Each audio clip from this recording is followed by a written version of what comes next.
இந்த ஆட்சியில ஊழல் ஊழல் ஊழல், அதுல இது போன்ற மக்கள் நல திட்டங்களும் சரி ஊழலா தான் போயிட்டு இருக்கு.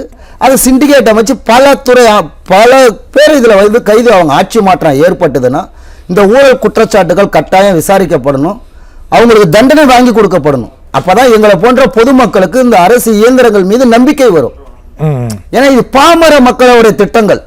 இதுல யாரும் ஒரு உயர் பொறுப்புல இருக்கிறவங்களுக்கோ ஒரு மக்கள் வரி பணம். இது இலவச வேட்டிச்சேலை திட்டம் வந்து இன்னைக்கு வந்து இவ்வளவு பேத்துக்கு வரல அப்படின்னு மக்கள் சொல்றாங்கன்னா இது எந்த ஒரு கட்சியோட தனி பணங்கள் கிடையாது.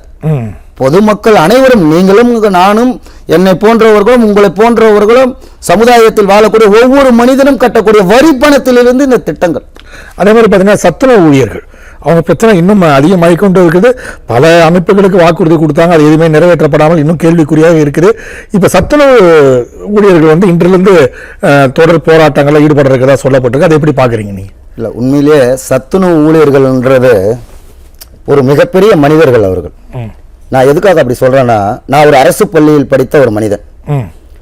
வீட்டில் தாய் தந்தைகள் வேலைப்பாடுகள் போயிட்டா கூட அந்த மதிய உணவுன்ற போது அந்த பெல் அடிக்கும் போது அம்மா சாப்பாடா அப்படின்னு அந்த மாணவர்கள் வந்து போகும்போது அவங்களுக்கு அங்கே சுட சுட சாதங்களை வந்து பரிமாறக்கூடிய ஒரு நிலையை அவங்க இன்னும் வாழ்ற அந்த மாணவ சமுதாயத்திற்கு அவங்க தான் வாழ்க்கையை அர்ப்பணிச்சு உழைக்கிறாங்க.